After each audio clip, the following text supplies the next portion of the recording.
coração, assim como Ele tem ministrado ao meu coração, e pela graça do Senhor, o Espírito Santo tem nos ensinado, tem nos conduzido a manusear a palavra do Senhor. Em consequência disso, eu creio fielmente que Deus tem uma palavra aos nossos corações esta noite.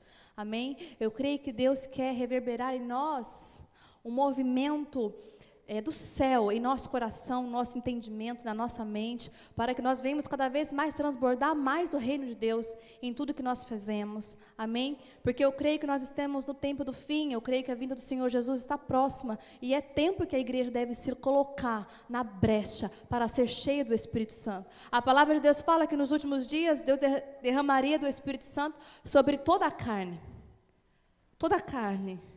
que se colocar na brecha para ser cheio do Espírito Santo.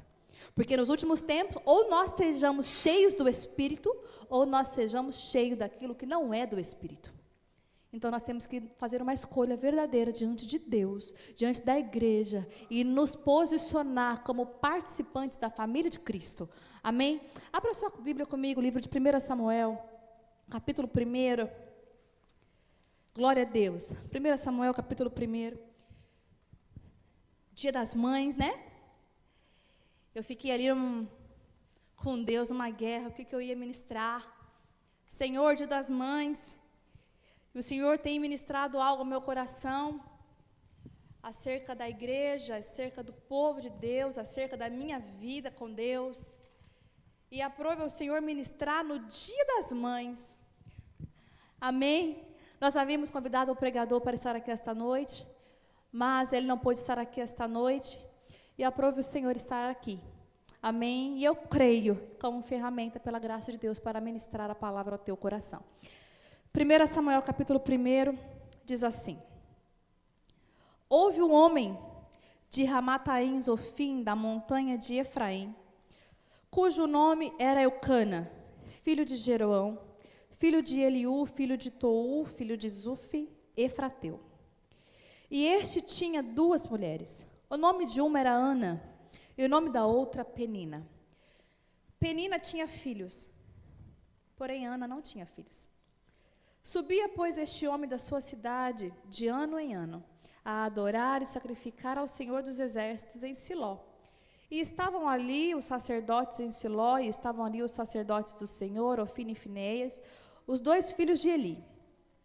E sucedeu que, no dia em que Eucana sacrificava, dava a ele porções do sacrifício a Penina, sua mulher, e a todos os seus filhos, e a todas as suas filhas. Porém a Ana dava uma parte excelente, porquanto ele amava a Ana, porém o Senhor lhe tinha cessado a madre. E a sua competidora excessivamente a irritava para a embravecer, porquanto o Senhor lhe tinha cerrado a madre. E assim o fazia ele de ano em ano, quando ela subia à casa do Senhor. Assim a outra a irritava, pelo que chorava e não comia. Então Eucana, seu marido, lhe disse: Ana, por que choras? E por que não comes? E por que está mal o teu coração? Não te sou eu melhor do que 10 filhos? Amém? Curva a tua cabeça. Pai, estamos aqui diante da tua palavra, Senhor. Teu Espírito Santo venha ministrar em nossos corações, em nosso entendimento, aquilo que convém ao teu coração, Pai. Está aqui a tua igreja, está aqui o teu povo, Senhor. Fala com a tua igreja, Senhor, e pela tua graça, me usa nas tuas mãos, ó Pai.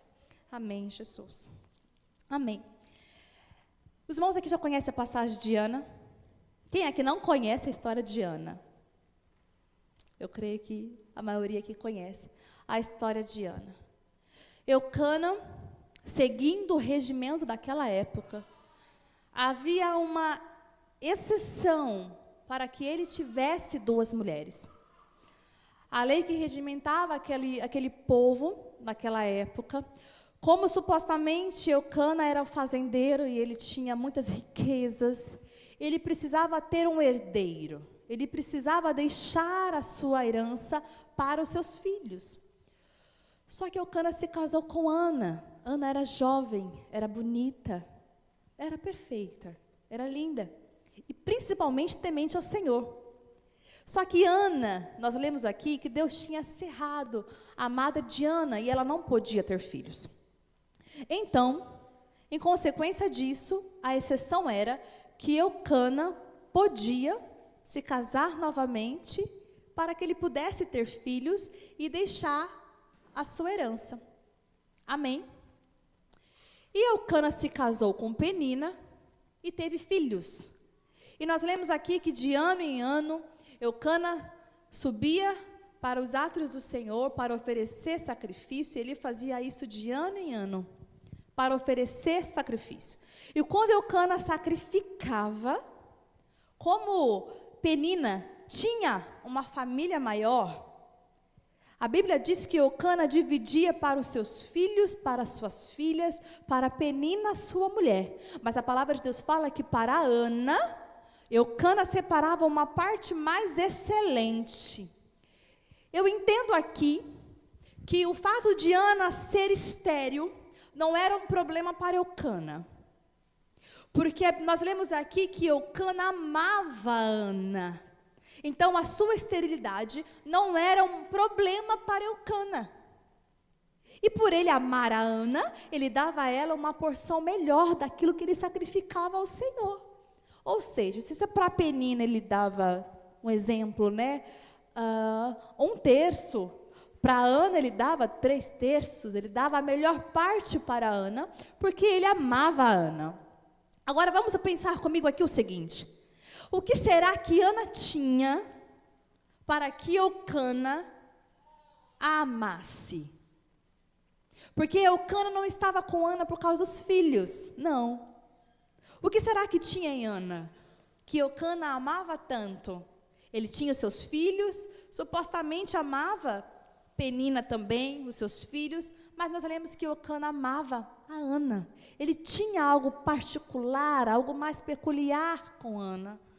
Eu entendo que uma mulher que teme ao Senhor, ela tem o seu diferencial. Porque nós lemos aqui que Penina excessivamente, incansavelmente irritava a Ana. Quando eles subiam para a casa do Senhor para sacrificar, imagina Penina com seus filhos provocando Ana, e aquela humilhação mexia com o coração de Ana. Aquela ferida era todos os dias machucada, aquela ferida era todo dia cutucada, a ponto de Ana perder o apetite, a ponto de Ana deixar de comer. Foi aquilo que nós acabamos de ler aqui. Então eu entendo que uma mulher que usa os seus filhos para provocação, não é uma mulher que teme ao Senhor. Uma mulher que usa os seus filhos para persuadir, uma mulher que usa os seus filhos para irritar e não se compadece, não tem empatia da outra mulher, é uma mulher que não teme a Deus. Amém? E aquilo feria o coração de Ana. E quando Eucana vê a dor de Ana, ele pergunta para Ana: Ana, por que você está chorando? Eu não te sou melhor do que 10 filhos? Vamos nos colocar no lugar de Ana, um pouquinho. Você está lá, chorando, se humilhando, clamando ao Senhor, e um marido que ama, vem e faz essa pergunta, qual seria a sua reação? Eu não sou bom o suficiente para você? Né? Estamos falando aqui do Dia das Mães, eu quero rapidamente entrar nesse contexto de Ana como mãe. Eu entendo que Eucana é importante. O Dia das Mães, mas temos homens aqui nessa casa e é preciso os homens entenderem isso também. Porque Eucana, ele tentava suprir a dor de Ana, porque ele amava. Ele sacrificava para ela, ele dava para ela a parte mais excelente do sacrifício, melhor dizendo. Então ele tentava o tempo todo acolher a dor de Ana, compreender a dor de Ana, ainda que talvez para ele os filhos não fossem tão importantes. Mas ele, como homem, Ana, é a mesma coisa dele dizer: Ana, eu estou aqui, eu cuido de você, eu te faço companhia, eu provo aquilo que você precisa, eu te dou o amor, eu te dou o carinho. Por que você ainda está chorando? Eu não sou melhor do que tudo isso. Amém? Aí eu entendo que Ana era amada, Ana era esposa de um homem rico, fazendeiro, que tinha tudo, mas que na sua alma tinha um sonho íntimo que ela gostaria que o Senhor realizasse. E talvez ela nem cogitasse que Deus o faria. Só que como uma mulher que teme ao Senhor diante da humilhação e das provocações de Penina, o que Ana fez? Correu para o altar. A Bíblia fala que Ana se rendeu ao Senhor. Ela colocou diante de Deus todas aquelas provocações, aquelas humilhações e as suas dores, a ponto de, quando ela estava dentro do templo, e Eli estava ali dentro do templo, os irmãos já conhecem essa passagem, e Eli vê que Ana não fala, Ana não verbaliza, mas Ana geme. Ana se rende diante do altar do Senhor, e ela coloca diante do altar do Senhor toda a sua dependência para que Deus a sarasse, para que Deus a curasse, para que Deus a justificasse. Aleluia, glória a Deus. E a Bíblia diz que quando ele vê que Ana geme, ele pergunta para ela: por que você está embriagada? Não beba vinho. E Ana, creio eu, que na sua doçura, na sua sabedoria, na sua mansidão, responde para Eli: não, meu Senhor, a sua serva não está embriagada, a sua serva está atribulada de espírito. A sua serva está gemendo de dor na alma. Estou clamando ao Senhor para que Ele me dê filhos. Então Eli compreende a dor de Ana, ele fala que o Senhor conceda o desejo do teu coração. Glória a Deus. E a Bíblia diz que, com o passar do tempo, no versículo 20 do capítulo 1, diz que sucedeu que, passado algum tempo, Ana concebeu e teve um filho, e chamou o seu nome Samuel, porque dizia ela: o tenho pedido ao Senhor. O significado de Samuel significa ouvido por Deus. Aleluia. Eu aprendo tanto com isso daqui, que quando Ana ela se rende e ela se coloca diante de Deus como dependente do Senhor. Ana se colocou aqui na dependência de Deus, para que Deus fizesse o milagre, para que Deus abrisse a madre. Só que naquele tempo, o povo de Israel já não estava mais no Egito. O povo de Israel já estava na terra prometida. Então Ana passa a ser não apenas uma mulher que era estéril, que era infrutífera, mas era uma mulher escolhida por Deus para abrir margem para o movimento profético de Deus ao povo de Israel, para que o povo se levantasse, para que o povo se consertasse através do profeta Samuel. Porque o povo já não estava mais no Egito, o povo estava numa era de idolatria, o povo estava vivendo nas suas carnalidades, o povo estava vivendo numa escassez religiosa, o povo estava vivendo um sistema falido e infrutífero, porque era um povo que não adorava mais ao Senhor, mas que estava adorando aos outros deuses. Só que eles estavam na terra prometida já. O que acontece? Que era um povo que Deus tirou do Egito, um povo que lutou para possuir a terra, e na terra prometida, confortáveis e amados por Deus, muitas das vezes acostumados já com a bênção de Deus, foram deixando a presença de Deus ir embora, devagarzinho foram se acostumando, e a Bíblia fala que naquele tempo já não havia mais profeta em Israel, a idolatria era tanta, que a presença de Deus já havia se afastado do povo, mas eles estavam na terra prometida. E o que acontece aqui, eu vejo que o povo de Israel tinha alcançado a bênção, tinha alcançado a vitória, e talvez não precisasse mais buscar com tanta intensidade.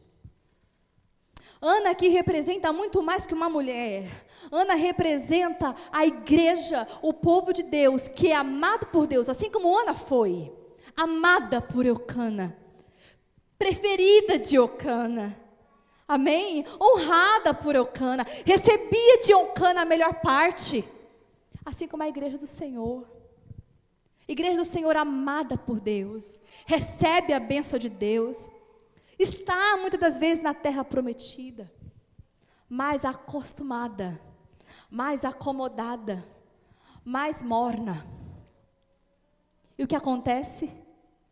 Quando Ana se rende diante do altar, quando Ana se coloca como dependente, quando Ana coloca diante de Deus as suas perseguições e as suas lutas, quando Ana coloca diante de Deus a sua esterilidade, é aquilo que a igreja do Senhor deve se colocar nos dias de hoje.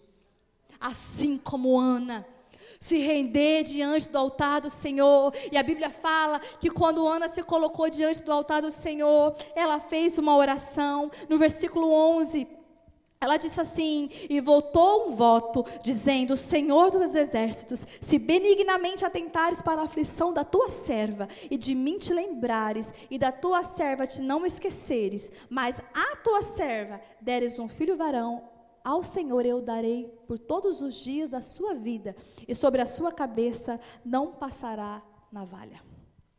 Ana fez um voto diante de Deus. Fala: Deus, eu me coloco, eu não sei quais foram as palavras de Ana, né? No capítulo seguinte fala da oração de Ana, do cântico de Ana, mas o que aquele gemido de Ana quis dizer, só o Espírito Santo é quem conhece. Aleluia. E quantas das vezes nós nos apresentamos diante do Senhor, sem palavras, mas o Espírito Santo intercede. O que acontece é, o povo de Israel estava vivendo um tempo longe da direção do Espírito Santo, dentro da terra prometida. Esse é o perigo da igreja do Senhor, está vivendo um tempo de sermos bem-sucedidos, de sermos abençoados, de não nos faltar nada, assim como não faltava para Ana. Só que lá na alma de Ana, no seio da igreja, o nosso espírito clama pela presença de Deus. O nosso espírito clama para sermos liderados pelo Espírito Santo. E o que acontece? Às vezes o culto, às vezes a nossa casa tem louvor, tem adoração, tem palavra, mas não tem dependência. Não tem intimidade. Está faltando intimidade naquele povo, o povo de Israel, naquele contexto tinha tudo, queridos, não faltava nada. Mas faltava intimidade com Deus. E Ana se coloca como uma mulher que teme ao Senhor. E ela fala: Deus, se o Senhor me der um filho, eu vou entregar esse filho todos os dias para o Senhor. Nós, como mães que estamos aqui, temos a responsabilidade de ensinar os nossos filhos no altar do Senhor. E a palavra de Deus fala: ai daqueles que impedem que os pequeninos venham até mim. E quando a palavra de Deus nos ensina isso, nós temos a responsabilidade de ensinar os nossos filhos no altar do Senhor. Como? Sendo exemplo para eles. Eu tenho conversado muito sobre isso lá em casa. Os nossos filhos não vão ouvir aquilo que a gente fala. Eles vão reproduzir o que eles veem em nós. Vão reproduzir aquilo que a gente fala, aquilo que a gente age, aquilo que a gente age. E isso, queridos, isso me leva para um confronto interno tão grande, que quando eu saio do eixo, quando eu estou meio desaprumada dentro da minha alma, eu falo igual o Jó: eu me arrependo no pó e da cinza, porque eu não posso deixar que a minha velha natureza me governe. Eu tenho a responsabilidade de me retratar e falar: filho, eu agi assim, mas a palavra de Deus não ensina assim. Vamos continuar, vamos tentar de novo. Assim como Ana ensinou Samuel. A Bíblia fala que quando Samuel nasceu e Eucana ia sacrificar os filhos, que linda essa parte. Essa parte me tocou. A Bíblia fala que Ana não foi para sacrificar naquele tempo, quando Samuel ainda era pequeno. Ana ficou, por quê? Porque o bebê ainda mamava. Porque o bebê ainda dependia muito de Ana. E a caminhada era longa para chegar lá. Só que Ana disse uma coisa para Eucana. Falou: olha, quando eu desmamar Samuel, aleluia, quando eu desmamar Samuel, eu vou sacrificar lá no templo, eu vou levar a minha oferta. E a Bíblia diz que Ana disse: eu vou deixar Samuel lá para sempre. Deus do céu! Quanta fé dessa mulher. E eu entendo aqui, para nós que somos mães, o tempo da maternidade. O tempo em que nossos filhos dependem exclusivamente da gente. E essa parte o Espírito Santo me tocou de uma maneira tão especial que eu nunca tinha entendido dessa forma. A Bíblia diz, ainda no capítulo 1, eu não sei se eu destaquei, capítulo 1, deixa eu achar aqui que eu quero ler com a igreja. Aqui, capítulo 1, e o versículo 21, diz assim, preste atenção. E subiu aquele homem, Eucana, com toda a sua casa, a sacrificar o sacrifício anual e a cumprir o seu voto. Preste atenção. Porém, Ana não subiu, mas disse a seu marido, quando o menino for desmamado, então o levarei para que apareça perante o Senhor, e lá fique para sempre. No versículo 24, e havendo-o desmamado, o levou consigo, com 3 bezerros e uma efa de farinha e um odre de vinho, e o trouxe à casa do Senhor a Siló, e era o menino ainda muito criança.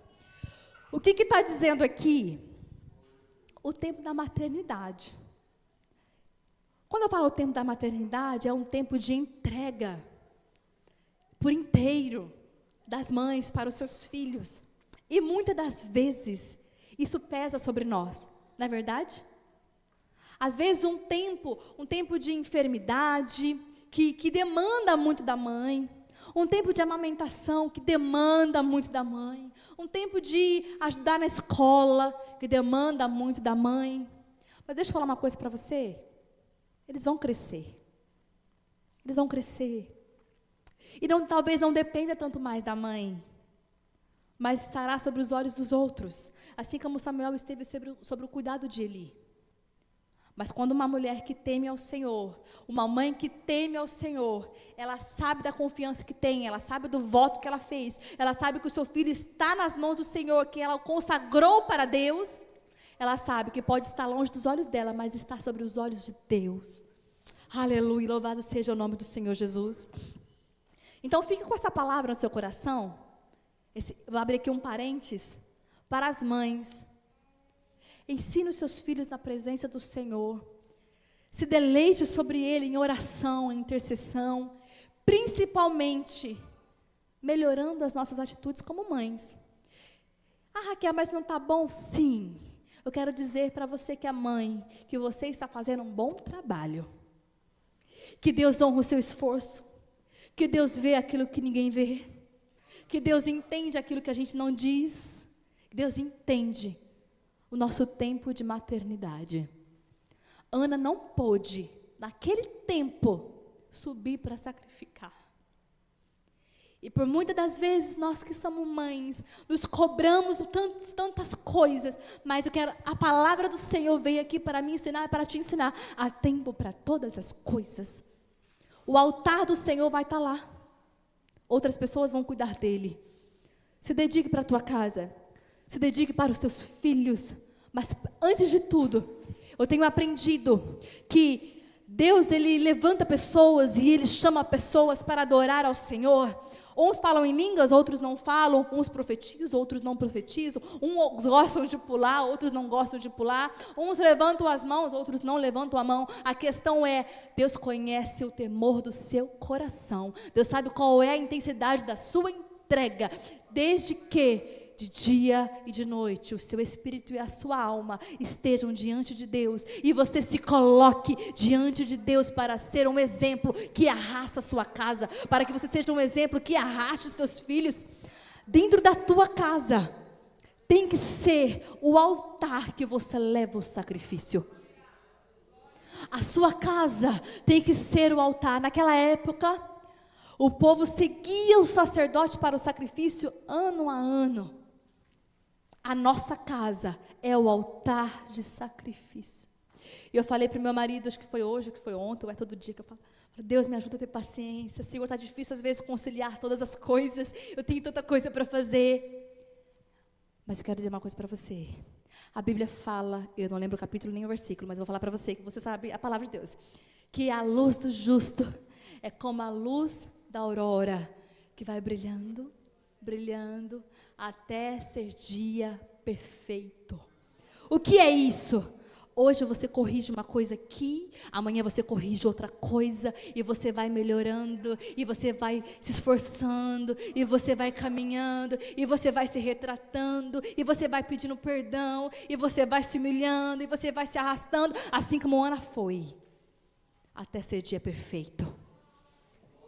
Sabe, queridos, no tempo de Ana, aquele povo tinha suas idolatrias no seu coração, adorava aos outros deuses da Mesopotâmia, eles adoravam ao Deus da chuva, ao Deus da água, ao Deus da comida, eles inventavam Deus para tudo quanto é tipo de coisa, mas o Deus que tirou eles da terra do Egito, eles se esqueceram. E quando Ana se coloca diante de Deus, ela nem sabia que ela gerava o Salvador daquele povo, daquela época, que era um líder, liderado pelo Espírito Santo. Era um líder que ia ser guiado pelo Espírito. A Bíblia diz que Samuel crescia no templo, e ele foi o profeta que Deus usou para trazer o povo para o eixo, para liderar aquele povo, para trazer o ensinamento, para trazer o despertamento, para trazer o arrependimento, para trazer a palavra de Deus novamente, para converter aquele povo. Aleluia. E em nenhum momento eu vi que Ana retrucou alguma coisa. E em nenhum momento eu vi que Ana quis se defender. Em nenhum momento eu vi que Ana precisou, talvez, se justificar perante Penina. Mas em todo o tempo, eu vi que Ana se arrastava. Eu vi que Ana se rendia. Eu vi que Ana dependia do Senhor. Para quê? Para suportar Penina. Eu vi que Ana se rendia ao Senhor para suportar. A Bíblia diz que Penina excessivamente, na minha Bíblia está até destacado, excessivamente. Quais são as peninas da nossa vida que excessivamente nos põe à prova? Penina na nossa vida pode ser pessoas. Penina excessivamente pode ser os nossos traumas. Penina excessivamente pode ser as nossas dores, que excessivamente nos põe à prova. E a Bíblia diz que Deus tinha cerrado a madre de Ana. Só que naquele tempo era necessário que Ana sentisse aquela dor na sua alma, porque naquele tempo o povo precisava de Samuel. Deus vai permitir que certas dores e situações nos arrastem para o altar, para que novamente nós venhamos depender exclusivamente do Senhor, porque nesse tempo Deus quer que nós sejamos um ventre fértil. Deus quer que nós sejamos um ventre que gere frutos. Deus quer que nós sejamos um ventre curado. Aleluia. Que ventre é esse, Raquel? Aplicando hoje, eu disse que Ana representa muito mais que uma mulher, mas era um povo. Amém? Ana hoje somos nós, igreja. Ana hoje somos nós, uma igreja que eu falo não comunidade Esperança Eterna, mas um povo cristão que precisa se voltar para não sermos apenas uma igreja apaixonada, mas uma igreja fervorosa, cheia do temor de Deus, cheia do Espírito Santo, cheia do poder de Deus. Sabe, nós estamos em um tempo que, se nós não tomarmos cuidado, nós vamos confundir muitas coisas. E o altar do Senhor, a presença de Deus, a nossa casa, é o lugar onde nós devemos nos sacrificar todos os dias. Hoje nós não sacrificamos animais, sabe por quê? Porque o sacrifício é eu, o sacrifício é você. Eu quero dizer uma coisa: se não tem sacrifício, não tem Samuel. Se não tem sacrifício, não tem Samuel. E se não tem Samuel, não tem um povo arrependido. Se não tem Samuel, que é fruto de uma promessa liberada sobre a vida de Ana, não vai ter um povo que se levanta. Mas só teve Samuel porque um dia houve um útero estéril. Talvez você esteja estéril em alguma área da sua vida. Talvez você esteja, Raquel, mas eu sou homem. Ou então, Raquel, eu sou mãe. Mas talvez tenha alguma área da sua vida que está estéril, que não produz, que não gera, que falta alegria, que falta frutos, que falta uma colheita, que está faltando alguma coisa. Deus quer levantar uma igreja que não seja doente. Deus quer levantar um povo que tenha um útero fértil para receber as sementes do céu. Aleluia. Deus não quer, queridos, que nós sejamos como aquele povo que estava na terra prometida, mas que estava acomodado, que estava acostumado, que estava morno. E se você identifica na sua vida uma dessas áreas, comece a se movimentar, comece a se render como fez Ana, mas se mova.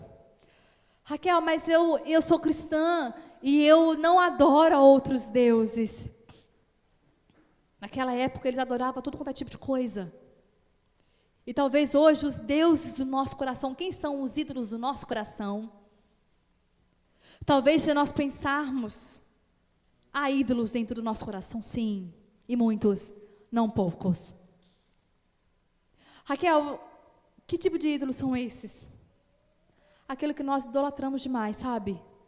Aquele que nós damos devida atenção, aquele que nós damos devido mérito, aquele que nós somos devotos demais. O que seria? Talvez eu vou citar aqui alguns exemplos, mas comece a pensar no seu coração, o que é aquilo que te rouba da presença de Deus?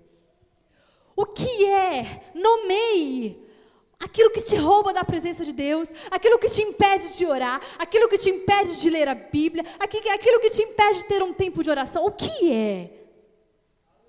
É uma frieza espiritual? É um desânimo excessivo? É um cansaço? É a internet? É o medo? É os likes da vida? É a aprovação de pessoas? O que é? Que nós reverenciamos e que nos tira da presença de Deus? O que é que nos rouba do Senhor? O que é que tem nos tirado da presença de Deus? Esses são os ídolos do nosso coração. Será que é um orgulho? Será que é uma falta de perdão? Será que é a falta de pedir perdão? Ou a falta de perdoar? O que é? Quais são os ídolos do nosso coração? Será que é um orgulho próprio? Uma vaidade própria? O que é? Ah, não, Raquel, eu não. Eu sou crente há 30 anos. Raquel, eu não. Tem, querido. Sabe por que tem? Porque quando for dia perfeito, o Senhor recolhe. Quando estiver no ponto da colheita, o Senhor vem e colhe. Enquanto nós estamos aqui, nós temos que ir brilhando, brilhando, brilhando, até ser dia perfeito. E quando você se deparar com algo no seu coração, na sua mente, que te rouba da presença de Deus, de uma verdadeira entrega, não permita que isso governe a sua vida, mas que nós, mulheres e homens que estamos aqui, sejamos como Ana, que se rende diante do altar do Senhor. Para quê? Para sacrificar a si mesmo, para que Deus gere em nós Samuel. Amém? Que o Espírito Santo ministre no seu coração, e que o Senhor Jesus te fortaleça e te desperte com essa palavra. Amém? Que sejamos mulheres como Ana, que governa a nossa casa e também que governa nós mesmas. Governar a nossa casa, mas também governar a nós mesmas. Para que sejamos mulheres prudentes e sábias para ensinar os nossos filhos nos caminhos do Senhor. Amém? Filhos que, assim como Samuel, vai liderar um povo sobre a liderança do Espírito Santo. Amém? Que o Senhor abençoe a sua vida, a sua casa, a sua semana, em nome de Jesus.